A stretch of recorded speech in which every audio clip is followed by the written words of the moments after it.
네, 안녕하세요. 오늘은 2023년 6월 10일입니다. 제 154회 토요 마음 공부 열도록 하겠습니다. 오늘도 3분 마음 챙김 명상으로 시작하겠습니다. 자, 몸과 마음을 편히합니다. 어깨 힘 툭 떨어뜨리시고 가만히 지금 여기에 내 몸에 호흡의 마음 모읍니다.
네, 크게 들숨, 날숨, 심호흡하며 마칠 준비합니다. 다시 한번 크게 들숨, 날숨, 심호흡하시면서 눈을 감으신 분은 천천히 눈을 떠도 좋습니다. 네, 감사합니다.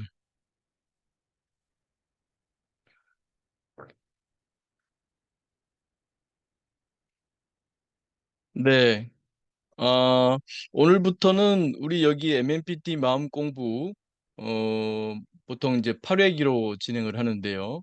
그 내용들을, 좀 회기별로 나눠서 매주, 어, 예, 강의 스타일로 진행하고, 그다음에 그 뒷부분에 여러분 소감 나눔, 질의응답 시간 갖도록 하겠습니다. 그래서 오늘은 그 MMPT 그 마음 공부 중에서 마음 지식 네 가지, 이 마음 지식 네 가지를 다시 설명드리겠습니다. 이미 잘 아시는 분들은 아이 또 공부한다 싶을지 모르지만 이 마음 공부의 특징은 끊임없는 반복이죠. 그리고 이제 이번 강의의 초점은 그 상담과 심리 치료에 적용하는 MMPT라는 그런 맥락에서 소개해 드리려고 합니다. 그러니까 이 MMPT 마음 공부가 어떻게 상담과 심리 치료로 사용되는가 하는 그 부분을 강조드립니다. 물론 MMPT는 기본적으로 그 심리 교육이죠. 심리 교육인데 심리 교육과 상담, 심리 치료를 굳이 나눌 필요는 없습니다. 특히 증거 기반한 심리 치료, 그러니까 여러 심리 치료가 있습니다만 특히 CBT, 인지행동 치료, 이 치료법은 다른 어떤 치료법보다도 가장 권장되는 치료법이죠. 그 이유는 CBT가 인지행동 치료가 증거 기반한 그러한 치료법이기 때문입니다. 근데 이 CBT의 특징은 뭐냐면 심리 교육에 있습니다. 단순히 뭐 과거 얘기를 하고 공감받고 하는 그런 것이 중심이 되는 것이 아니라 심리 교육, 그 내담자에게 교육을 통해서 치료를 갖고 오는 거죠. CBT의 출발은 BT라고 할까요? Behavioral Therapy, 행동 치료죠. 행동 치료는 심리학의 학습 이론에 바탕을 두고 출발한 거죠. 출발부터가 행동 치료는 굉장히 실험실에 바탕을 둔 연구에 기반한 그런 치료법입니다. 거기서 볼 때는 이제 인간의 고통이라고 하는 것이 잘못된 학습에 있다. 그러니까 잘못된 학습을 재학습해야 된다. 재학습을 통해서 치유가 되는 것이죠. 그래서 기본적으로는 다시 학습하는, 다시 공부하는 것입니다. 그래서 행동 치료, 또 행동 치료에서 조금 더 발전된 단계인 인지행동 치료 마찬가지로 증거에 기반한, 그리고 심리 교육을 강조하는 그런 치료법입니다. 그래서 MMPT 역시 심리 교육에 해당하는 내용이고요. 이것은 곧바로 상담이나 심리 치료에 사용될 수 있습니다. 그래서 MMPT도 CBT의 일종이라고 볼 수 있는데, 저는 이제 종종 말씀드립니다만 CBT라는 틀은 작고 최근에 행동 치료, 인지행동 치료, 그다음에 지금 단계는 인지 행동 치료에서 세 번째 단계에 지금 이름은 없습니다만 마음챙김 등 수용이 들어오면서 제3의 단계에 들어섰다고 하는데, 저는 이 특징을 동기 인지 행동 치료라고 부릅니다. 그래서 동기라고 하는 것을 굉장히 강조합니다. 왜냐하면 어 증상이라고 하는 것, 스트레스라고 하는 것은 동기가 없으면 없으니까요. 그래서 치료에 있어서도 핵심은 동기를 파악하고 동기의 변화를 가져오는 것이 치료의 핵심이라고 봅니다. 그래서 그런 관점에서 MMPT는 MCBT, Motivational Behavioral Motivational Cognitive Behavioral Therapy에 속한다고 할 수 있습니다. 다음 기회에 또 그것을 설명드릴 기회가 있을 겁니다. 근데 이제 너무 아카데믹하게 어 너무 학술적일 것 같아서 그 부분은 다음에 또 기회가 되면 말씀드릴 수 있도록 하겠습니다. 그래서 오늘은 이 MMPT를 상담이나 심리 치료에 적용한다는 그런 맥락에서 소개해 드리려고 하는데, 특히 오늘은 마음 지식 부분을 다루려고 하고요. 그다음 부분부터는 이제 하나하나 명상에 대한 부분, 마음 챙김에 대한 부분, 긍정 심리에 대한 부분, 즉 마음 기술에 대해서 하나하나 강의해 드리도록 하겠습니다.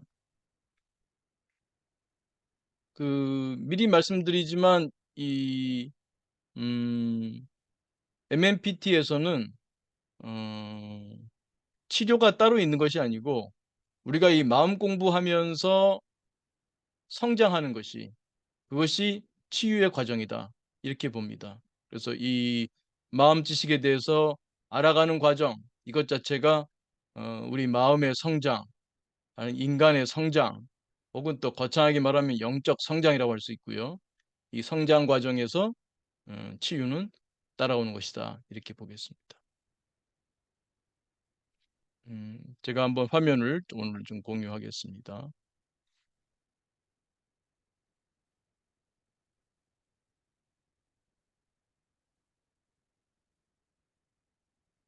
네. 어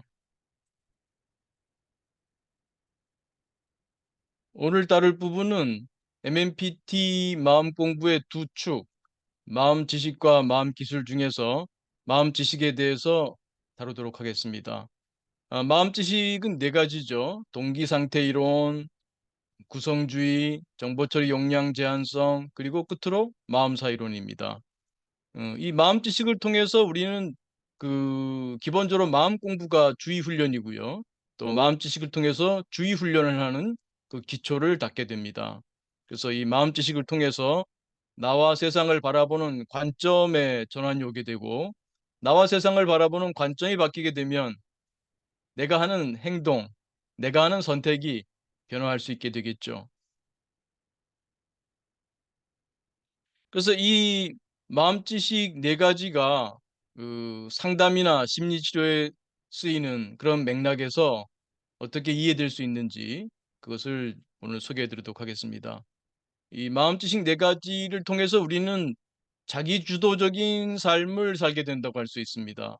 우리가 환경으로부터 물론 영향을 받습니다만, 그럼에도 불구하고 우리가 주체적으로 자기 인생에 책임을 지고 자신의 변화, 자신의 삶의 변화를 주도해 나간다는 거, 그 점이 이제 우리가 공부될 수 있는 부분입니다. 그래서 이러한 자기 변화의 동기를 확립하는데 이 마음지식 네 가지 공부하는 것이 도움이 되겠습니다. 그래서 내 마음이 어떻게 작동되는가 하는 네 가지, 동기상태 이론, 구성주의, 정보처리 용량 제한성, 그리고 마음사 이론, 이것에 대해서 바르게 알게 되면 관점이 변화합니다. 그러니까 우리가 알게 모르게 자신의 또 관점이 있어요. 자기가 바라보는 관점에 따라서 다르게 보이죠. 자신의 삶이, 자기가, 세상이, 또 다른 사람들이, 주위 사람들이 다르게 보이죠. 뭐 우리 덕성여대에서 늘 바라보이는 산이 북한산입니다. 여기서 보게 되면 맨 오른쪽에 인수봉으로 해서 백운대 또 만경대 해서 그 삼각뿔 모양 이어서 삼각산이라고도 하는데, 이것을 저 구파발에서 바라보게 되면 전혀 다르게 보입니다.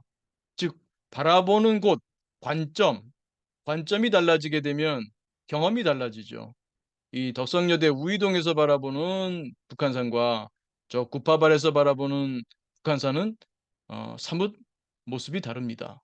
그래서 우리의 삶 또한 이 바라보는 관점이라고 하는 것, 즉 내가 경험하는 것이 이 세상 그대로라기보다는 내가 보는 관점을 반영하고 있다는 것, 그것을 제대로 알게 되면 그걸 오히려 이용해서 바른 선택을 통해서 어, 그 과정에서 성장하고 행복이 따라오는 것을 경험하게 되겠죠. 그래서 이 마음지식 네 가지를 통해서 마음이 어떻게 작동되는가를 잘 이해하게 되면 자신의 마음을 운용하는 데 도움이 되겠죠. 내 마음이지만 내 마음대로 잘 안 되는 경우가 많지 않습니까? 네, 그래서 그 작동 원리를 알고 잘 운용하는 그런 공부를 하는 게 좋겠습니다. 그래서 또 이런 마음 지식 네 가지를 공부하게 되면 자신의 문제에 대한 이해, 내가 왜 이런 스트레스를 받는지, 또 더 나아가서 내가 왜 이러한 불안증이나 우울증을 경험하고 있는지, 자신의 심리적인 증상에 대해서도 좀 더 바르게 이해할 수 있게 되겠습니다. 그래서 이러한 치유와 또 자기 성장을 위해서 바른 선택을 하게 되겠죠. 그래서 불교에서 보게 되면 우리 인간이 경험하는 고통이라고 하는 것은 결국은 무명, 안발금, 쉽게 말하면 어리석음이라는 것이죠. 우리의 어리석음 때문에 고통이 오는 것이다. 다른 뭐 누가 고통을 주는 것이 아니라 우리 자신의 어리석음 때문이다. 그러니까 바르게 아는 것이 우리가 고통으로부터 벗어나는데 그첫 번째 일이 되겠죠. 그래서 여기서 이제 MMPT에서 강조하고 싶은 것은 바르게 아는 것이 나의 성장이다. 또 내 자신에 대해서 알아가는 것, 또 내 자신을 다루는 기술이, 실력이 향상되는 것, 그것이 자기 성장 혹은 마음의 성장이다라고 말씀드릴 수 있고, 이런 성장 과정에서 행복은 따라온다라고 보겠습니다. 또 이러한 성장 과정을 통해서 치유는 따라온다, 이렇게 말씀드릴 수 있겠습니다. 그래서 첫 번째 동기상태론입니다. 동기상태 이론은 그 음, 스트레스와 웰빙을 정의 내리는 이론입니다. 여기서 보시다시피 동기상태 이론은 스트레스와 웰빙을 정의 내릴 때 동기로 정의 내립니다. 그래서 동기, 좌절, 음, 동기 좌절 예상을 스트레스라고 정의 내리고요. 동기의 충족 예상을 웰빙이라고 정의 내립니다. 그래서 스트레스와 웰빙에 대해서 사람들마다 학자들마다 조금씩 차이가 있습니다만 저는 이렇게 정의를 내리고 들어갑니다. 다른 말로 하면 스트레스라는 말 대신에 어떤 우리 인간의 고통이라고 하는 것은 동기좌절 혹은 동기좌절의 예상이다.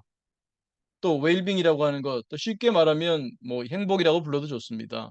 일상 용어로는요. 우리 행복이라고 하는 것은 동기가 충족되는 것 혹은 동기의 충족이 예상되는 것이라고 할 수 있습니다. 여기서 동기를 또 정의 내리고 가겠습니다. 동기라고 하는 것은 목표라고 하는 씨앗 부분이 있고요. 그 목표 상태를 이루거나 유지하고자 하는 어떤 추동력, 소망, 에너지 개념입니다. 이 두 가지가 함께 있게 되면 그걸 동기라고 부를 수 있습니다. 그래서 동기라는 말에는 여러 가지 용어들이 들어갑니다. 우리의 욕구, 가장 많이 쓰는 말은 욕구입니다. 그래서 제가 욕구라는 말도 번갈아 사용하겠습니다. 그래서 욕구, 욕망, 또 때로는 또 맥락에 따라서는 욕망 이런 말을 쓰기도 합니다. 꿈이라는 말을 쓰기도 합니다. 의도라는 말을 쓰기도 합니다. 다양한 말로 표현되지만 그것들은 결국은 목표와 그 목표를 이루거나 유지하고자 하는 추동력, 이 두 가지 요소로 되어 있습니다. 그래서 이것을 동기라고 정의 내리고 이것을 또 일상 용어로는 욕구라고도 부를 수 있겠습니다. 이것이 결국 우리의 행불행의 원인이다. 우리의 고통과 즐거움의 어, 원천이다라고 말씀드릴 수 있습니다. 다시 말하면 동기가 없으면 스트레스도 없고 웰빙도 없다라고 하는 것입니다. 우리가 정서, 감정이라고도 부르죠. 이것을 중시하기도 하는데 이것은 결국은 우리의 동기를 나타내주는 중요한 바로메터 중에 하나입니다. 그래서 정서를 따로 두기보다는 정서라고 하는 것은 우리의 동기의 상태를 나타내주는 하나의 중요한 바로메터 하나다. 이렇게 얘기할 수 있겠습니다.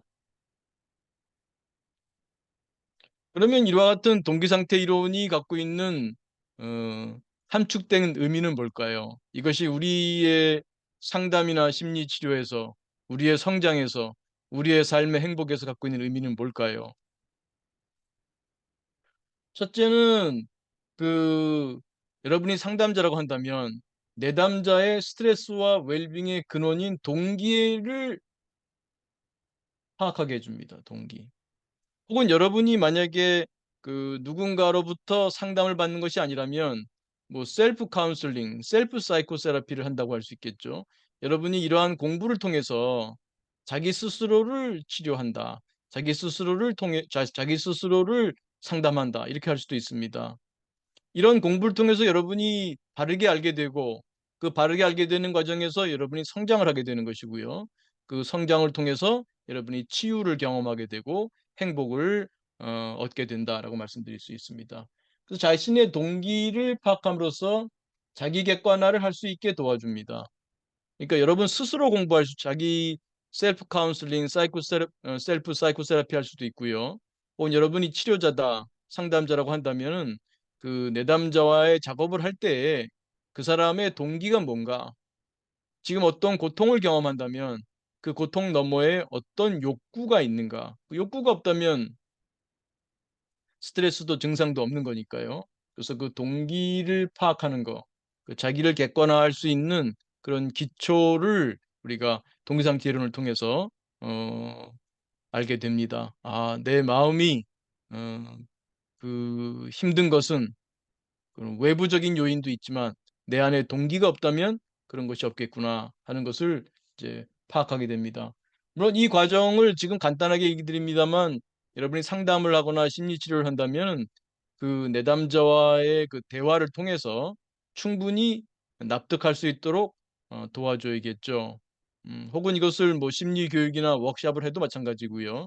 그 참가자와의 상호작용을 통해서 그럼 과연 여러분들이 경험하는 스트레스를 떠올려 보시고 그중에 욕구가, 동기가 개입하지 않은 것이 있는지 한번 얘기해 봅시다 하는 것도 좋은 그 공부가 되겠습니다.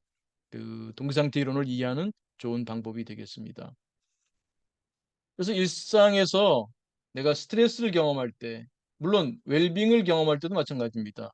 뒤집어 봐라. 거기 반드시 동기가 있다는 것을 알게 됩니다. 그래서 일상생활에서도 이러한 작업을 꾸준히 하게 되면 이게 또한 마음 공부입니다.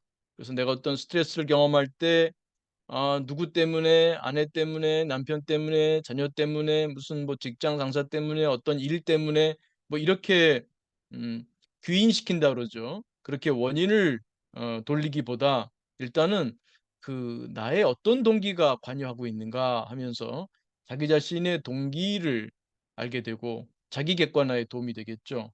그래서 이걸 통해서 내가 나의 삶에서 하는 여러 가지 행동들, 선택들이 얼마나 건강한가를 돌아볼 수 있습니다. 그래서 내가 나를 불행하게 하는 행위를 선택하고 있지는 않은가? 혹은 나는 정말 나를 행복하게 하는 행위를 선택하고 있는가? 이런 거를 좀 돌아볼 필요가 있겠습니다. 그리고 더 나아가서 그 동기에 있어서 선택과 집중이 중요하다고 할 수 있겠습니다. 선택과 집중. 그 뭐 기업에서만 하는 것은 아닙니다. 우리가 제한된 자원을 사용할 수밖에 없기 때문에 제한된 시간을 살 수밖에 없기 때문에 그것을 어디에 투자할 것인가 중요합니다. 그래서 그 각자 특히 내담자가 자신의 삶에서 내가 오히려 증상을 키우는 그런 선택을 하고 있지는 않은지 돌아보게 해 주고 더 나아가서 자신의 성장, 행복을 가져오는 선택을 할 수 있게 하는데 도움을 줄 수 있겠습니다. 요거는 또 나중에 정보 처리 역량 제한성과 관련해서 또 설명이 나올 수 있겠습니다. 그다음에 두 번째는 이제 구성주의입니다. 우리의 경험이라고 하는 것, 우리의 경험 크게 나누면은 방금 소개해 드렸던 그 스트레스와 웰빙입니다. 결국 우리의 삶이라고 하는 것은 동기와 관련돼 있고 동기가 충족되거나 좌절되거나 혹은 충족이 예상되는 상태이거나 좌절이 예상되는 상태라고 할 수 있습니다. 그 강도에 있어서 차이는 있을지 모르고 그 유형에 있어서 차이는 있을지 모르지만 결국은 우리의 경험은 크게 나누면 스트레스와 웰빙으로 나눌 수 있고요. 이것은 환경과 즉 박조건과 안조건의 상호작용으로 만들어진다는 거죠. 구성된다, 만들어진다. 이 점이 중요합니다. 그리고 우리 내면에는 동기, 뭐 일상 용어로는 욕구라고 할 수 있겠죠. 또 인지, 생각이라고 부를 수 있겠죠. 정서, 감정, 감각, 행동 등으로 구성이 됩니다. 사실 이런 것들 특히 동기, 인지, 행동의 특정한 집합이 성격이라고 할 수 있습니다. 근데 저는 성격이라는 말을 그렇게 좋아하는 편은 아닙니다. 왜냐하면 성격이라고 하게 되면 왠지 사람을 이렇게 좀 고정화시키는 그런 느낌을 줍니다. 물론 사람은 일정한 특성을 보이고 있죠. 근데 일정한 특성을 보인다 할지라도 그것이 태어나면서부터 죽을 때까지 똑같지는 않습니다. 변화할 수 있습니다. 근데 성격이라는 말을 쓰게 되면 왠지 좀 변화하기가 좀 어려운 것 같아요. 근데 성격이라는 것도 결국 보면 그 사람이 가지고 있는 동기, 인지, 행동의 특정한 조합으로 볼 수 있기 때문에 동기, 인지, 행동 각각을 하나하나씩 변화시키게 되면 바깥에서 보면 우리 일상 용어로는 "성격이 바뀌었다."라는 말을 쓸 수 있겠죠. 말하자면 성격이라 그럴 때는 우리 그 안에 우리 그전에 보게 되면은 어 막대기를 나뭇가지를 어 한꺼번에 한 10 개를 묶어 놓고 꺾으라 그러게 되면은 꺾기 어렵죠. 그런데 나뭇가지를 하나씩 하나씩 꺾게 되면은 10개 전부를 꺾을 수 있겠죠. 그러니까 이제 성격이라는 말을 쓸 때는 우리 그 안에 뭐 여러 가지 동기들, 인지들, 행동들이 복합적으로 되어 있는데 그것을 한꺼번에 묶어 놓은 개념이라고 할 수 있겠습니다. 그거를 변화시키긴 좀 어려워요. 꺾기는 어렵습니다. 근데 하나하나 꺾게 되면은 그 전체 다를 꺾을 수 있겠죠. 그래서 성격이란 말보다는 뭐 동기, 인지, 행동 이런 것으로 나눠서 보는 것이 훨씬 더 유익하다고 말씀드릴 수 있겠습니다. 그리고 또 하나 이게 특질과 상태, 그러니까 우리가 그걸 성격이라 부르든 어떤 그 사람의 하나의 특질, 특성 이런 말을 쓰는데 그것도 결국은 그 사람의 어떤 특정한 상태, 지금 상태, 그 상태가 반복되면 그 사람의 특질이 된다. 자주 화를 내다 보면은 화를 내는 성격의 사람이다. 이렇게 부를 수도 있겠죠. 네, 그러면 이 구성주의 갖고 있는 그 의미에 대해서 한번 보겠는데요. 그 전에 그 한 가지 더 이 도식을 보여드리는데요. 이건 뭐냐면 조금 아까 그림을 좀 다른 식으로 이해해 보는 겁니다. 여기서는 그 환경이라는 것이 개입하지 않아도 내 안에서 동기, 인지, 정서, 감각, 행동들의 어떤 조합 관계에서 이들의 조합 관계에서 경험이 구성될 수 있다는 겁니다. 그러니까 외부적으로는 뭐 특정한 게 물론 알고 보면 다 상호작용이 되겠습니다만 특정한 시점에서 보게 되면은 내가 혼자 어떤 생각을 일으킴으로 해서 그 생각이 발단이 돼 가지고 그 어떤 특정한 경험, 우울이라는 경험, 분노라는 경험, 죄책감이라는 경험, 그런 경험을 할 수 있겠죠. 그러니까 외부적으로는 뭐 특별한 게 보이지 않더라도 이 내부에서 이런 동기, 인지, 정서, 감각, 행동들의 상호작용을 통해서 그런 것이 가능하겠지요. 그래서 그것을 이렇게 그림으로 보게 되면 이 동기, 인지, 행동, 특히 이것들의 조합입니다. 또 정서, 감각, 이것들은 이 동기를 피라미드의 정점으로 보게 되면요. 동기를 피라미드의 정점이라고 보게 되면 서로 다 연결됩니다. 그래서 인지가 동기에 영향을 주고 동기가 또 인지에 영향을 주고 또 행동이 인지에 영향을 주고 인지가 행동에 영향을 주고 행동이 동기에 영향을 주고 동기가 행동에 영향을 주고 특정한 우리의 그 예를 들면 몸의 감각 상태 이것이 또 동기에 영향을 주고 그리고 또 동기가 또한 우리 내면의 감각에 변화를 줄 수도 있습니다. 또 당연히 우리의 그 동기 상태가 정서이고 또 정서는 그 그 동기의 상태를 나타내 준 거니까 또 긴밀한 관계이고 또한 행동을 하게 되면 인지만 변하는 것이 아니라 정서도 변합니다. 또 정서와 행동의 관계를 볼 수 있는데 특히 이제 그 인지 행동 또 동기의 변화 이런 것들이 그 정서 상태, 우리의 우울이나 불안 이런 것들 또 분노 이런 것들하고 직결되어 있고 이것들을 동기, 인지, 행동 등의 변화를 통해서 그 바꿀 수가 있겠습니다.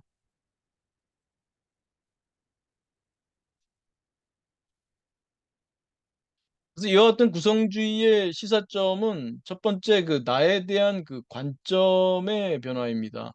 나를 바라보는 시각, 나를 바라보는 어, 눈 이것이 변화한다고 할 수 있겠습니다. 그러니까 우리가 구성주의를 이렇게 설명을 하면은 이해는 합니다. 그렇지. 똑같은 영화를 보더라도 어떤 사람은 재밌다고 봤고 어떤 사람은 졸다 나왔다는 사람도 있잖아요. 같은 영화인데 말이죠. 그러니까 똑같은 박조건, 외부적인 자극이 제공된다고 해도 거기서 경험되는 것은 우리의 동기, 인지 등에 따라서 달라지는 것이죠. 다시 말하면 그 영화를 바라보는 눈, 나의 관점, 내 내면의 차이가 경험의 차이를 갖고 오는 것이죠. 그럼에도 불구하고 우리는 구성주의보다는 철학에서는 그 구성주의와 대비되는 그런 그 입장을 리얼리즘, 실제론이라고 합니다. 실제론. 우리는 세상을 있는 그대로 거울처럼 음, 반영해서 본다라고 보는 것이죠. 근데 실제로 그렇지는 않다. 특히 적어도 심리학자들은 이치적으로는 실제 삶에서는 실제론자처럼 살지 모르지만 이치적으로 따져보면 내가 구성해서 만들어서 경험한다는 것이죠. 그것을 이제 일상생활 속에서 얼마나 철두철미하게 알아가느냐. 그거 역시 마음 공부겠죠. 정말 철두철미하게 이해하게 되면 이 컵조차도 나는 있는 그대로 본다고 하지만 나의 여러 가지 신체적인 특징들, 또 마음의 특징들, 이것들이 이제 반영되는 것이죠. 어떤 뭐 빨간색을 본다라고 할 때에도 만약에 나에게 그 색깔을 보는 그러한 그 역량이 그런 기제가 내 눈과 뇌에서 갖춰져 있지 않다면 이 빨강이라고 하는 것은 경험할 수 없죠. 그래서 색이라고 하는 것 자체가 내가 만들었다고 할 수 있습니다. 색깔이 빨강이라서 빨강을 보는 것이 아니라 내가 그렇게 만들어 보는 것이죠. 그 빨강 색깔, 그 색깔이라고 하는 자체는 나를 떠나서는 색깔이라고 하는 것이 가능하지 않습니다. 그래서 우리가 경험하는 이 세계도 알고 보면 내가 만들어서 경험하는 것이구나. 이렇게까지 깊게 들어가게 되면 이 삶이 다르게 경험되죠. 근데 우리는 실제론에 매우 익숙합니다. 실제론자로 살고 있죠. 그렇지만 우리가 공부를 통해서 조금 조금 적어도 우리가 경험하는 일상생활에서 사람들과의 관계에서 경험되는 것들, 그것들이 내가 만든다는 것, 내 내면이 수용되고 있다는 것, 그거를 조금씩 이해하기 시작하면 자신을 좀 변화하고자 하는 그런 마음이 생기겠죠. 그래서 나의 생각, 나의 관점을 절대화하지 않고 상대의 관점도 좀 존중할 수 있겠죠. 그리고 이제 안조건을 변화시키는 이런 마음 지식들, 욕구 생각을 쉬는 기술인 명상, 내 마음을 있는 그대로 들여다보는 마음 챙김의 기술, 또 이런 욕구 생각, 행동 등을 잘 쓰는 그러한 긍정 심리의 그런 마음 기술을 배우고자 하는 동기가 확립되는 데 도움이 되겠죠. 물론 이제 안조건만이 아니라 박조건을 바꾸는 것도 또한 우리의 경험을 바꾸는 것이죠. 네. 내가 부부 관계에서 내가 마음을 바꾸면 부부 관계가 또 원만하고요. 뭐 어떤 사람은 배우자를 갈아치우는 경우도 있죠. 그런 경우에는 이제 박조건을 바꾼다고 할 수 있겠습니다. 네. 요즘은 그런 경우도 많이 있습니다. 그래서 이 마음 공부를 한다고 해서 박조건을 전혀 도외시하는 것은 아니고요. 박조건을 적절하게 바꾸는 것도 또한 그 내 삶의 영향을 나타낸다고 할 수 있습니다. 내가 굳이 나를 고통을 일으키는 그런 환경을 찾아갈 필요는 없지 않겠습니까? 그러나 나에게 주어진 어떤 부분들은 상당히 중요하고 소중하고 의미 있게 생각된다면 그것을 통해서 내 내면을 갈고 닦는 그러한 그 계기로 삼을 수 있다면 우리가 살면서 성장하고 그 가운데 행복을 경험할 수 있겠다고 말씀드릴 수 있습니다.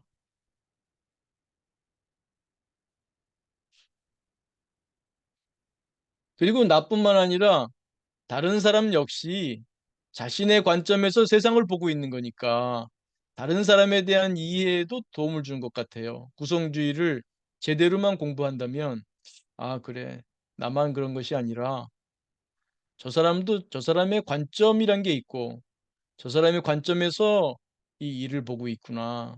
그러면 나는 어떤 관점에서 보고 있고, 나는 어떤 동기와 인지, 어떤 욕구와 생각에서 이 사건을 경험하고 있고, 저 상대는 이 사건을 어떤 눈으로, 어떤 관점으로, 어떤 동기와 인지를 가지고 보고 있는가, 이런 그 관점을 갖게 되겠죠. 그러면 상대방을 이해하려고 하는 마음이 훨씬 커질 것이고, 첫째, 내가 갖고 있는 생각, 나의 관점을 절대시하지는 않을 겁니다. 또 내 갖고 있는 그런 욕구 생각을 객관화할 수 있는 실력도 양성될 것이고, 상대방의 욕구 생각을 가늠할 수 있는 정신화라고 하죠. 멘탈라이제이션, 멘탈, 멘탈라이제이션. 이러한 실력도 양성된다고 할 수 있겠습니다. 그리고 아까 말씀드린 대로 이러한 그 구성주의를 일상생활에서 꾸준히 확대하다 보면 이 삶에 대한 관점이 변화합니다. 그래서 때로는 정말 우리 삶이 꿈과 같구나. 꿈과 같구나 하는 것이 아주 실감이 납니다. 그리고 또한 매우 신비롭다는 것. 어떻게 내가 이렇게 이 신비로운 세상에 들어와 있는가 하는 그러한 그 생각이 들기도 합니다. 그래서 어쨌든 삶에 대한 관점, 시각의 어, 변화를 갖고 오게 되고 조금은 더 삶에서 좀 초연해지는 그러한 관점도 얻게 되는 것 같습니다.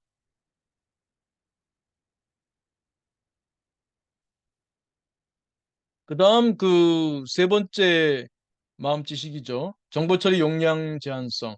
말은 좀 어렵습니다. 정보 처리 용량 제한성.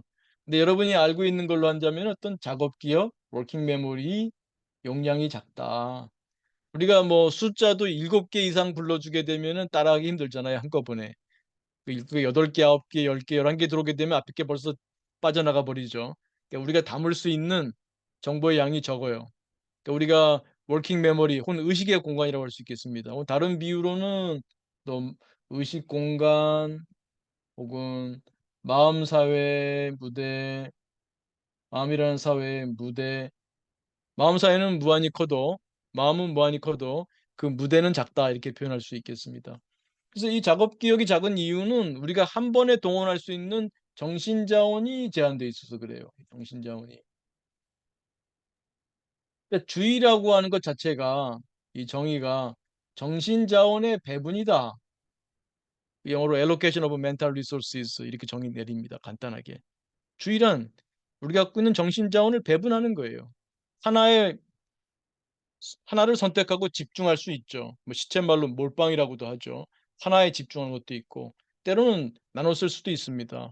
그래서 뭐 운전이라고 하는 것에 주의를 정신 자원을 일부 쓰면서 또 정신 자원의 일부는 옆 사람과 대화를 하거나 라디오를 듣거나 이렇게 할 수 있겠죠. 그래서 이런 그 정신 자원을 배분하는 것이 주의인데 이 정신 자원을 한 번에 쓸 수 있는 정신 자원은 제한돼 있어요. 제한돼 있어요. 그래서 그거를 잘 쓰기 위해서 선택을 잘해야 되는데 우리가 진화적으로 갖고 있는 선택의 기제 중에 하나는 기분 일치성 효과입니다. 무드 강그로티 이펙트.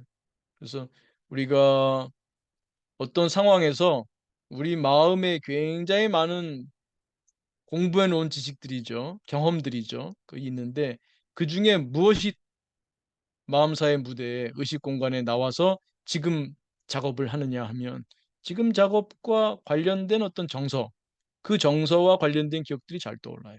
내가 화가 났다면 화와 관련된 기억들이 잘 떠오릅니다. 내가 불안하다면 불안과 관련된 기억들이 잘 떠오릅니다. 그게 생존에 도움이 되겠죠? 내가 불안할 때는 뭐 내가 다른 뭐 여러 가지 잡다한 기억보다도 바로 지금 불안과 관련된 기억들이 떠올라야 지금 이 불안과 관련된 그 정보 처리에 도움이 될 수 있으니까요. 근데 단점도 있어요. 단점도.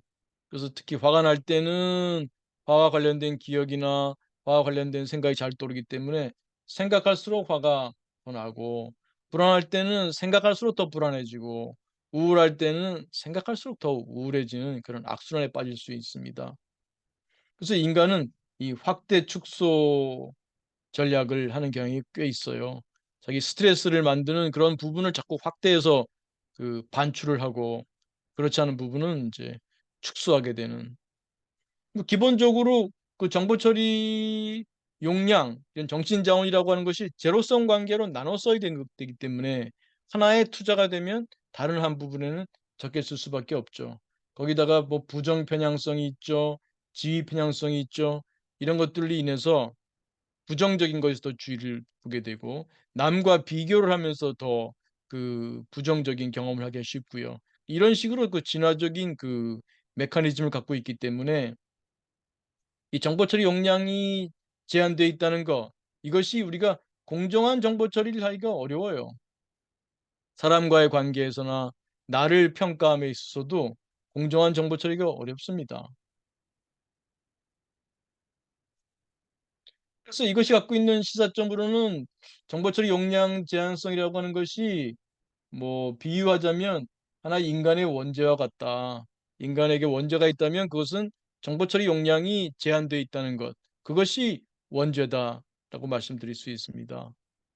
정보 처리 용량이 컸다면 내가 좀 우울할 때도 내가 옛날에 좀 잘 나갔던 때 뭐 아주 뭐 내가 갖고 있는 또 장점들 이런 것도 떠오르고 그러면 좋을 텐데 내가 우울할 때는 정말 실패했던 것들, 나의 못난 모습들 이것들만 잘 떠오르고 또 상대와의 배우자와 또 무슨 말다툼을 하게 되면은 배우자가 나한테 잘해줬던 기억도 많은데 그런 경험들도 많은데 그거는 안 떠오르고 나를 화나게 했던 옛날 기억들이나 나에게 좀 그 섭섭함을 줬던 기억들이나 또 상대의 못난 어떤 모습들이나 이런 것들이 더 잘 떠오르니 이 공정한 정보 처리를 하고는 한참 멀죠.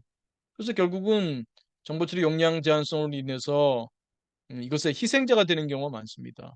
이런 감정의 희생자, 정보 처리 용량 제한성의 희생자가 되는 경우가 많습니다.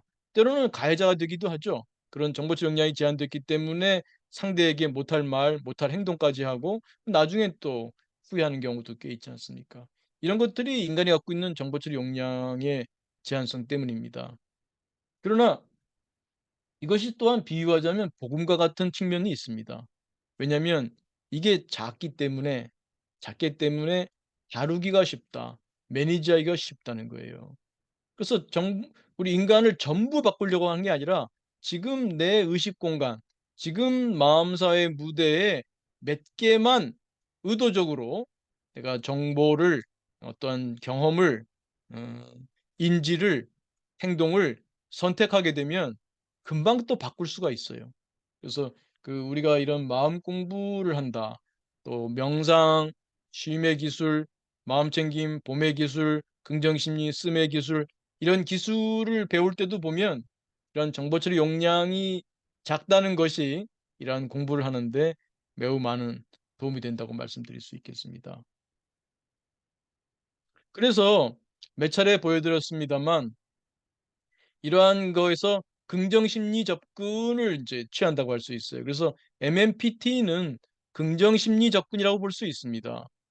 우리의 여러 가지 내면 중에서 밝고 건강한 부분에 투자를 한다고 말씀드릴 수 있습니다. 그래서 여러분 마음에 불건강한 부분, 건강한 부분 다 있다고 할 수 있어요. 이거는 뭐 불건강한 어떤 뭐 과거의 트라우마 같은 기억일 수도 있고요. 혹은 나의 열등한 어떤 측면일 수도 있고요. 그런 여러 가지 내면의 불건강한 측면도 있고 물론 건강한 측면도 있죠.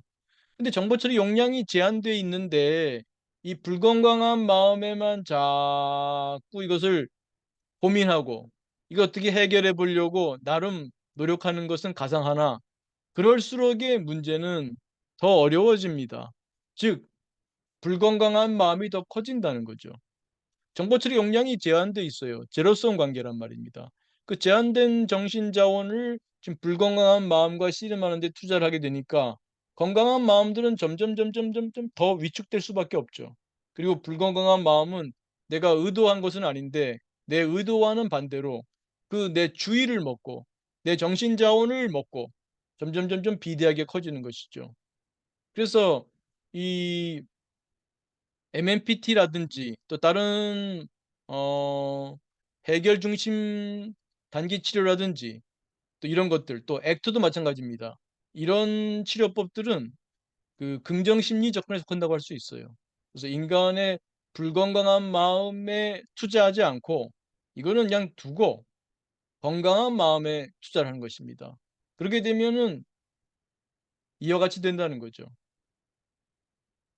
즉 불건강한 마음이 그대로 있으나 이것이 우리 마음 사회에 끼치는 영향은 굉장히 줄어들어 있는 거죠. 그 크기는 똑같다 할지라도요. 내 옛날의 트라우마 기억이 여전히 있어도 또 내 마음에 여전히 열등한 부분이 있어도 괜찮습니다. 그 사이에 내 마음의 건강한 부분들에 투자를 했고 그 건강한 부분들이 내 삶을 이끌어가기 때문입니다. 주도하기 때문입니다. 그래서 불건강한 마음과 씨름하기보다는 건강한 마음에 투자하고 키워나가는 것. 이것이 또 MMPT의 큰 특징이라고 할 수 있고 이러한 정보 처리 용량 제한성을 이해하게 되면은 내담자들이 좀 더 바른 선택을 하는데 도움을 줄 수 있습니다. 이것을 때로는 창조적 절망감 그런 말을 쓰기도 합니다. 그런 창조적 절망감을 통해서 '아 내가 불건강한 마음에 투자할 필요가 없구나. 그럴수록에 더 문제가 커질 뿐이구나.' 이것을 이해하는 것이죠. 납득하는 것이죠. 그래서 이러한 그 심리 교육이 중요합니다. 상담이나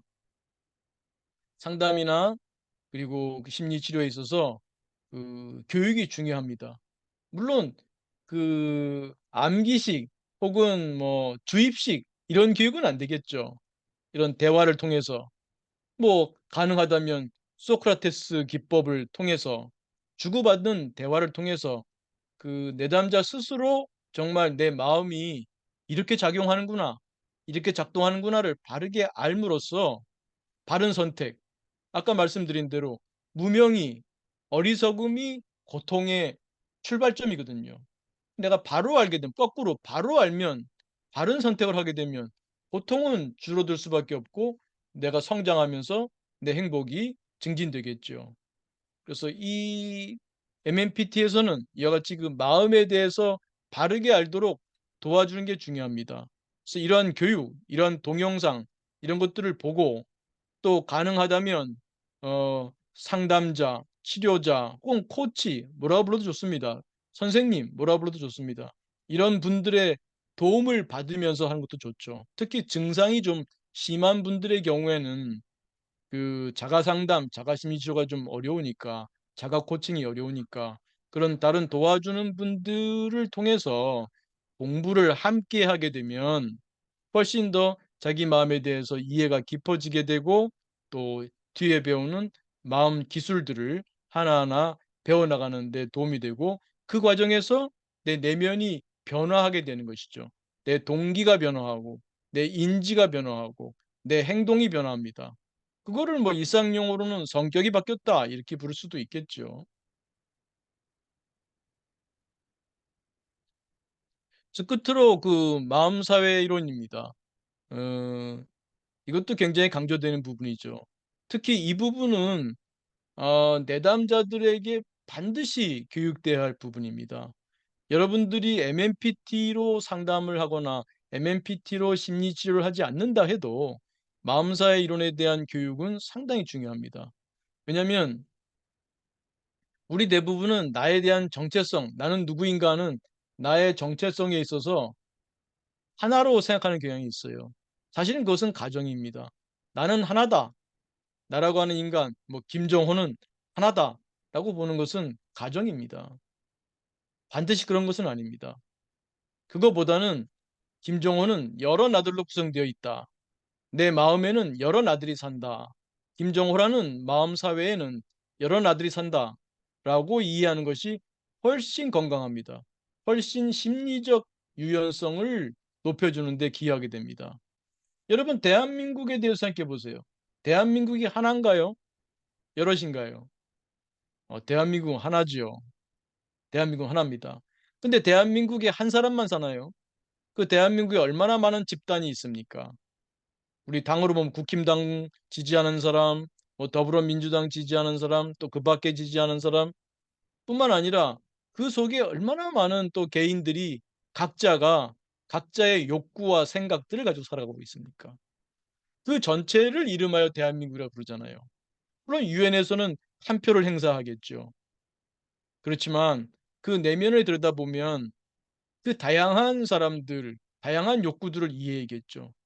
훌륭한 정치가라고 한다면, 훌륭한 리더라고 한다면 그 구성원들을 동일한 획일적인 존재로 보지 않고 여러 다양한 존재들로 볼 줄 알고 그 다양한 구성원들이 어떤 욕구와 생각을 갖고 있는가에 대해서 귀를 기울이고 서로 다른 욕구 생각을 갖고 있는 사람들을 어떻게든지 간에 통합하고 함께 조화롭게 살아갈 수 있게 해 주는 것이 훌륭한 정치적 리더가 아니겠습니까? 마찬가지로 우리 마음 사회에도 다양한 나들이 살고 있습니다. 그걸 바로 볼 줄 알아야 돼요. 그렇지 않고 나를 하나라고만 주장하게 되면 여러 가지 고통에 시달리게 됩니다. 자기 내면의 어두운 그림자도 인정해야 됩니다. 인정하기가 쉬워집니다. 왜냐하면 n분의 1 이니까요. 그래서 자기 자신의 어두운 기억, 어두운 모습, 그림자와 같은 부분들 그것들에 대해서 받아들이기가 쉬워져요. 왜냐하면 n분의 1이니까요. 그 중요한 것은 이거 역시 선택과 집중이라고 할 수 있죠. 어떤 나에 선택하느냐죠. 기본적으로는 그 어두운 나들에 대해서도 부정하거나 억압하거나 회피하는 것이 아니라 이 받아들임을 통해서 옛날 우리 동양 종교에서는 회원이라는 말을 썼어요. 요즘 말로 하면 화해죠. 그들과 화해할 수 있어야 되고 그들을 방종하게 둔다는 것 뜻은 아닙니다. 그들을 수용할 수 있다는 것은 또 다른 개념입니다. 그래서 그 화해하고 그럴 때 함께 상생할 수 있다라고 할 수 있습니다. 뭐 간단히 말씀드려서 여러분이 어떤 뭐 공부를 한다, 뭐 학생 같으면은 뭐 기말 시험 준비를 한다 그러면 그 행동을 위해서 내 안에 있는 여러 동기들을 잘 조화롭게 설득하고 또 필요하다면 다른 동기들을 연합체를 형성해서 해 나간다면 아마 유튜브로 빠지거나 뭐 이런저런 데로 빠지지 않고 네 공부에만 집중할 수 있는 힘을 얻게 되겠죠. 그래서 그 내 내면을 하나로 보지 않고 다양한 나들로 볼 줄 아는 것이 굉장히 심리적 건강에 필수적이다. 저는 그렇게 주장하고 싶습니다. 그래서 개인들 간의 소통도 중요하지만 개인 내 소통도 중요합니다. 우리 일반적으로는 뭐 나와 아내의 관계, 나와 남편의 관계, 나와 자녀의 관계, 나와 부모님의 관계, 형제의 관계, 뭐 직장 동료, 상사의 관계 이렇게 남들과의 관계만 얘기하고 그들과의 관계에서 소통을 잘하자라고 얘기하는데 내 내면의 소통도 중요합니다. 왜? 나는 여러 나들로 되어 있기 때문입니다. 내 안에 여러 나들이 있기 때문에 그 나들이 각각 하나하나가 어떻게 되는지 알아야 돼요. 그러니까 말하자면 그 나라고 하는 것은 이런 욕구와 동기죠. 욕구와 생각, 인지죠. 이런 것들, 이런 것들의 결합체들로 볼 수 있습니다. 이런 다양한 나들이 있습니다. 다양한 나들이. 다양한 나들이 살아요. 욕구 생각들이죠. 그러니까 이게 욕구 생각들일 뿐인데 여기에 동일시라고 하는 것이 붙게 되면 나가 됩니다. 그것이 내 마음사의 무대 아래에 있을 때는 나라고 할 수 없고 하는 동기 인지의 덩어리인데 그것이 이제 마음사의 무대로 올라오게 되면 그게 나가 됩니다. 그래서 뒤에서 배울 마음챙김의 빛을 조사하게 되면 마음챙김의 빛을 보내주게 되면 분해가 되죠. 동기, 인지 등으로. 그러나 그것이 나라고 하는 것을 부정할 필요는 없습니다. 그것을 잘 쓰는 것이 중요하죠. 그래서 저는 종종 그런 말을 씁니다. 삶은 동일시 게임이다. 내가 어떤 나에 동일시하느냐, 어떤 나들을 내가 키우고 있느냐, 그런 것이 이제 중요할 수 있죠.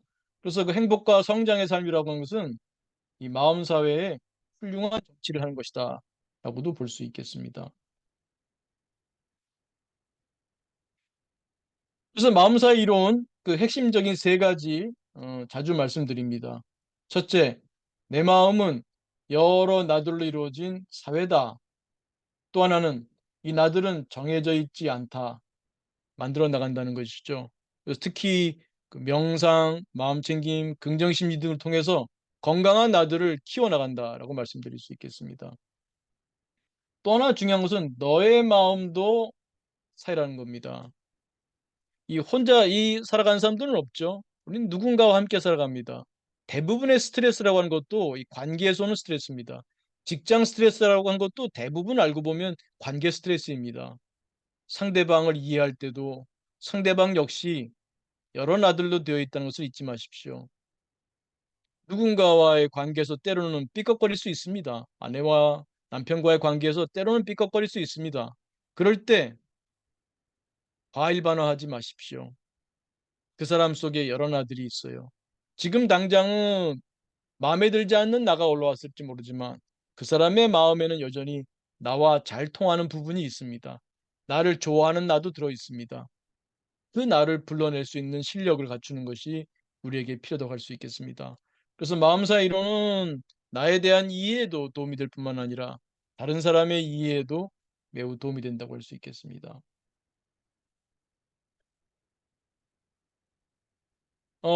이것의 시사점은 뭐 방금 말씀드린 대로 여러 가지 있습니다. 특히 상담 심리 치료를 할 때는요.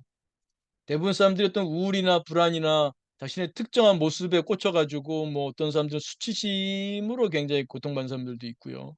불안이나 우울로 고통받는 사람들이 있는데 그 자신의 모습을 상당히 유연하게 볼 수 있는 게 필요합니다. 이게 심리적 유연성을 높여줍니다. 그래서 특정한 부정적인 모습, 불건강한 나에 꽂히지 않는다, 집착하지 않는다. 아까 마찬가지로 5개 원그림과 마찬가지입니다. 나의 부정적인 나에 집착하기보다는 건강한 나들에 투자하는 것이죠. 즉 긍정적인 동기, 심리적인 자원 이런 것의 개발에 투자를 하는 것이죠. 나의 한 인간으로서의 삶, 100년도 못 살고 가는 게 인간의 삶 아니겠습니까? 그 시간을 투자하게 되고 나의 정신 자원을 제한된 용량 제한성의 그 정신 자원을 현명하게 지혜롭게 투자할 수 있어서 건강한 나들을 양성하게 되겠죠. 또 그리고 이런 마음사 이론은 심리 치료에도 도움이 될 뿐만 아니라 뒤에 배우는 그 마음 챙김을 배울 때도 도움이 되고요. 또 긍정 심리의 마음 기술 중에 하나인 그 자비 수행 중에서 자기를 향한 자기자비 역시 그 마음사 이론이 도움이 됩니다. 그래서 내가 하나가 아니라 여러 나들로 되어 있다는 것을 이해하게 되면 내 안에 힘들어하는 나도 있지만 그 힘들어하는 나들을 포용하고 따뜻하게 대해주는 그 자비로운 나, 사랑자비의 나를 양성할 수 있다는 것을 알게 되겠죠. 그래서 단순히 자기자비가 위로를 하기만 하는 것이 아니라 한편으로는 위로받는 나도 있지만 그 힘들어하는 나를 보듬어주고 사랑 자비를 보내주는 그러한 따뜻한 나를 양성하는 그런 훈련을 제대로 할 수 있게 될 겁니다. 네. 보니까 오늘 그 강의로 시간을 많이 사용했군요. 네. 오늘 그러면 여기까지 강의하고 네. 그 공유 중지하면 좋겠습니다.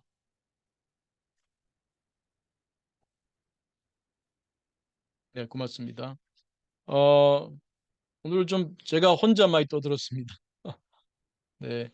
선생님들 혹시 질문이 있거나 그러시면 네, 소감 나누실 분이 있으면 어, 마이크 켜고 말씀해 주시면 고맙겠습니다.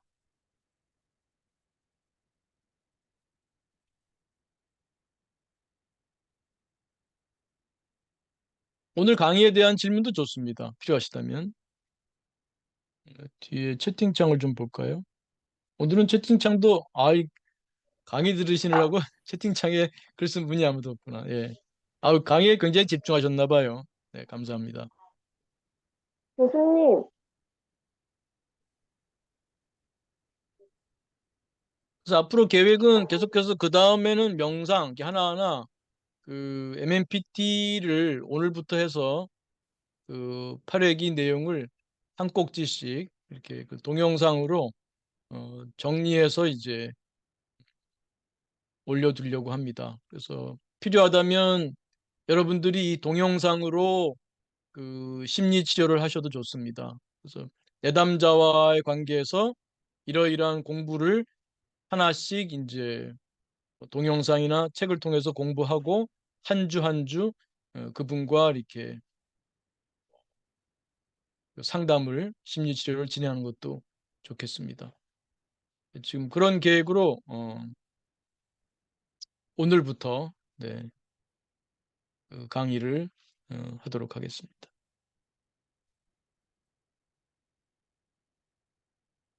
그래서 강의로만 하면 좀 제한 사항은 있어요. 이거는 사실은 이렇게 일방적인 강의로는 안 되고 그 상호작용이 필수입니다. 그래서 이 동영상을 제가 이렇게 따로 올리더라도 여러분들이 코치로서 상담자로서 또 심리치료자로서 이거를 한 보조로 활용하시면서 내담자와의 관계에서 이 공부가 얼마나 제대로 이해가 되고 있는지 이 소크라테스 기법을 적용하면서 정말 이해가 돼야 돼요. 정말 내가 욕구가 없으면 스트레스가 없는 건가? 확인해 봐야 돼요. 정말 내 경험은 만들어지는 것인가? 그걸 자꾸 대화를 통해서 확인하는 것이 필요합니다.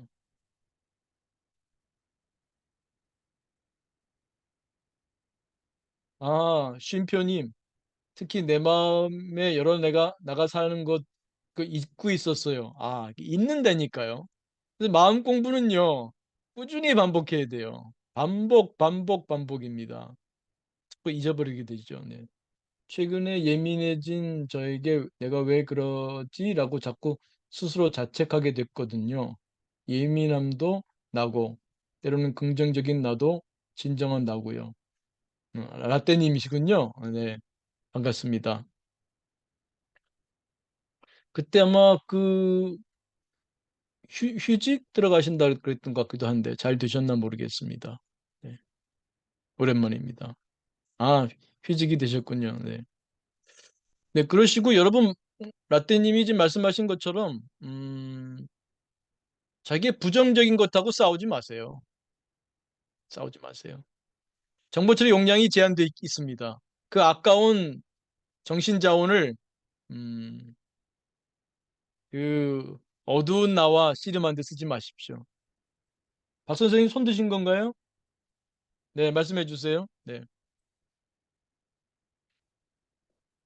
아, 마이크 음소거 해제 안 됐습니다.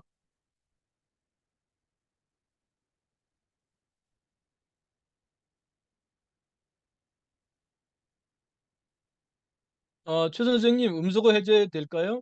된 것 같습니다. 됐습니다. 네. 네네, 네네. 말씀해 주세요. 저 같은 경우는 이제 그 사람 만나는 걸 좋아하는 것 같긴 해요. 그래서 이제 많이 네. 만나는데 그 어떤 현상이 있냐면은 그걸 좀 말씀드리려고 그러는데 만나다 보면은 이제 가까워지고 그러면은 아무래도 약간 이렇게 또 신경 쓰이고 막 이런 게 있잖아요.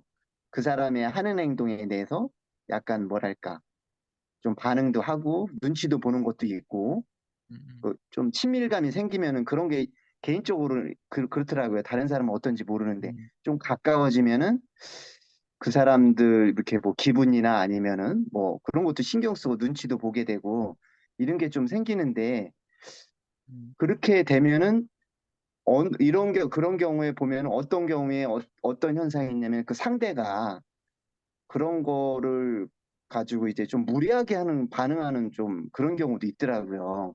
그러면은 조금 마음이 약해서 그런 건지 아니면 제가 자존감이 낮아져서 그런 건지 조금 피곤할 때 그런 게 좀 심하거든요. 좀 컨디션이 좋을 때는 그런 게 좀 없는데 피로하거나 그럴 때는 뭐 지혜롭게 방어를 못 하고 받아치고 음, 그래야 되잖아요. 근데 그 예를 들어가지고 어느 모임에서 여러 모임에서 그런 여러 사람이 여자도 있고 남자도 있고 여러 사람이 있는데 그런 데서 하면은 또 내가 또 이렇게 받아치고 이렇게 까칠하게 되면은 얘기를 하면은 또 다른 사람들이 뭐라 볼까 그런 생각도 들고 소심한 생각도 들고 네. 컨디션 좋을 때는 어느 정도 방어도 하고 얘기도 하고 그러는데 그 컨디션이 안 좋고 좀 기운도 없고 막 이럴 때는 그 얘기를 못 해요. 잘 안 나와. 그냥 넘어가 보는데 집에 오면 그게 막 열받아서 화이키 가고 음, 나중에 이제 너무 안 되면은 따로 전화를 해는 편이에요. 저도 말을 못하고 어, 그런 편은 아닌데 이제 제가 이제 그 예전 같은 경우는 화를 낼 때 이제 화내는 것도 기술이더라고요. 근데 그냥 이게 부드럽게 얘기를 하고 그래야 되는데 조금 막 쏘아붙이듯이 얘기하는 게 있었거든요. 마음에 안 들면은 음, 친구들한테도. 그래서 어느 순간 대학 친구들이나 가까운 친구들이 저한테 지적을 하더라고요. 그래서 제가 음, 몰랐어요. 음, 그거를. 근데 그래서 좀 섬찟은 아니고 뜨끔하더라고요. 음, 그래가지고 네. 그래서 고맙긴 한데 불편하긴 했죠, 사실은. 그래서 그 친구한테 음, 고마운 마음을 가졌죠. 근데 네. 이게 밝을 때는 그런 게 없었는데 일이 안 되고 뭐 음, 한참 막 힘들고 음, 그러다 보니까 그게 생겼나 봐요.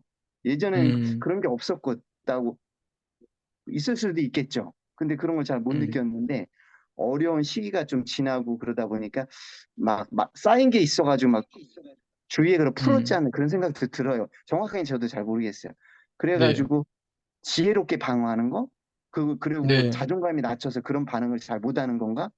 아니면 네. 조금이라도 지혜롭게 할 수 있는 방법이 뭘까요? 화를 안 내고 네. 그 네. 사람 입장도 응?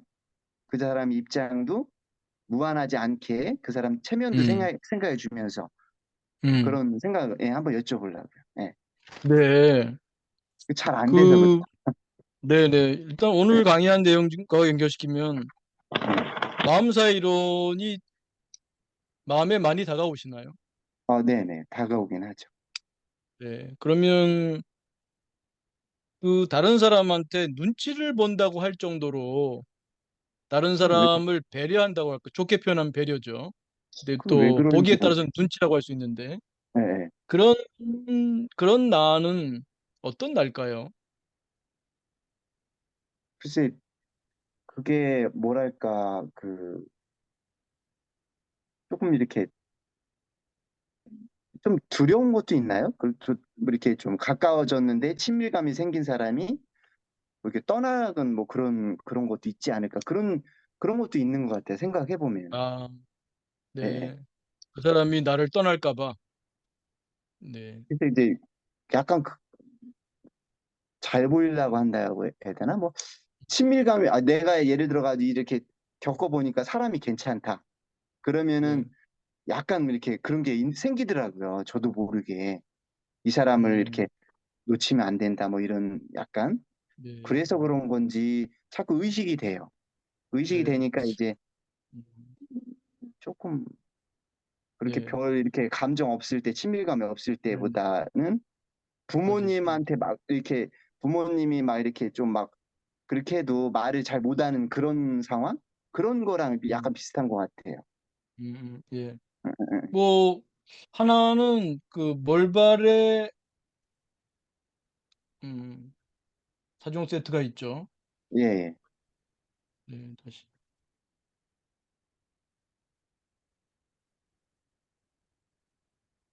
이거를 일상생활에서 꾸준히 좀 해보시기 바래요. 네, 네, 내가 그래서 아까 말씀드린 동기 상태 이론, 네, 내 동기가 없으면 스트레스가 없지 않습니까? 네, 네.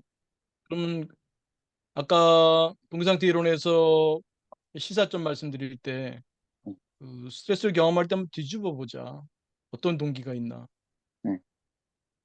이제 그거를 좀 더 체계적으로 다루는 것이 몰발의 4종 세트죠.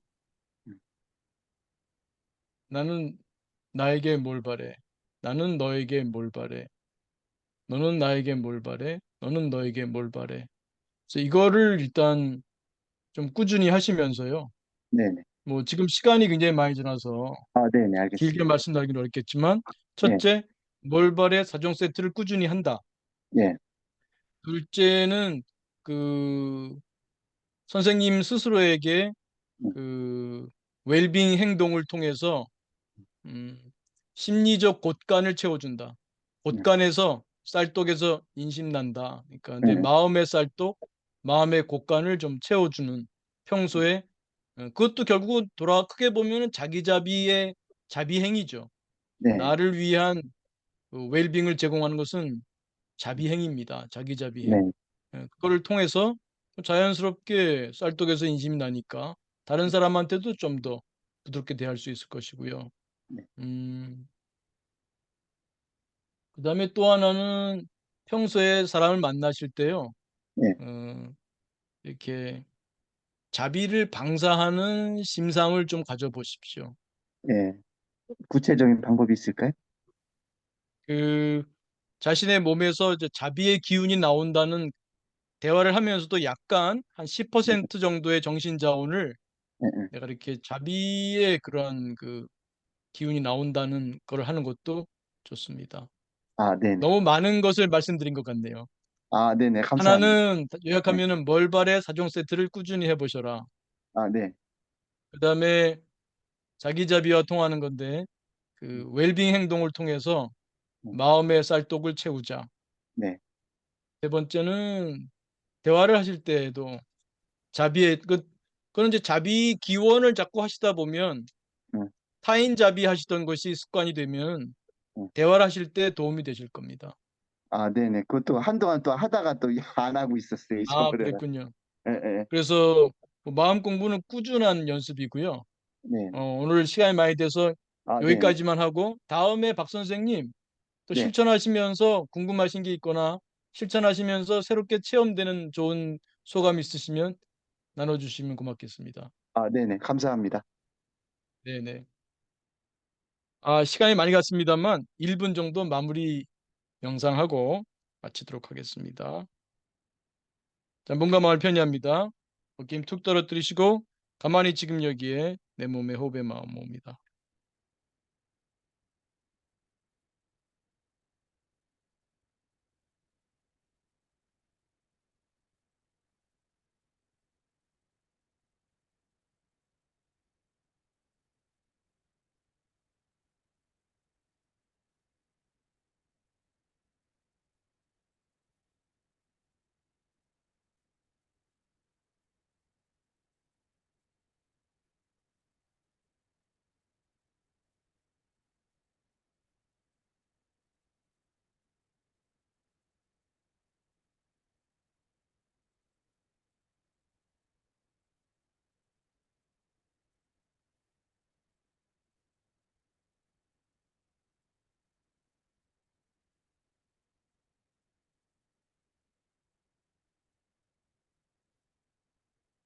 네, 크게 들숨 날숨 심호흡하며 마치겠습니다.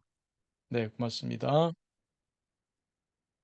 네, 혹시 오늘 궁금하신 게 있었거나 그렇으면 채팅창에 남겨주셔도 고맙겠습니다.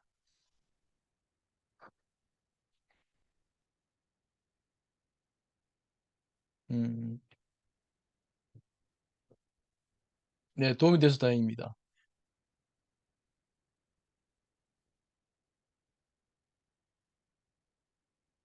네, 음, 어, 감상님, 동기자절인 스트레스를 알게 되었다면 그것을 알아차려 긍정심리 접근법으로. 아, 네, 긍정심 접근법도 있고요. 음, 이거 쓴다 기법도 있고, 쉰다 기법도 있고, 본다 기법도 있고요. 또 필요하실 때 쓰셔도 됩니다. 네, 네, 네. 아, 네. 오직 반짝일 뿐님, 네, 고맙습니다. 소감. 네. 느그레님도 고맙습니다. 네, 열정님 고맙습니다. 네, 바울님, 네, 정보치 용량 제한성 등등 이러한 그 네 가지를 자꾸 유념하시면 마음 공부가 깊어집니다. 네, 소피님 고맙습니다. 네, 니르님, 아, 사골 국물처럼 네, 우러나는 좋은 비유입니다. 자꾸 공부해서 이 동기상태 이론, 구성주의, 정보치료 용량 제한성, 마음사 이론에서 정말 그 우리 마음 공부의 그 진국이 우러나면 좋겠습니다. 아, 좋은 비유입니다. 고맙습니다. 네네. 네, 오늘 여기까지 하겠습니다. 또 새 주, 새 한 주 늘 건강하시고 마음 평화로우시고 행복하시고 늘 성장하는 삶 사시기 바랍니다. 네, 감사합니다. 네, 감사합니다. 제가 정리하도록 하겠습니다.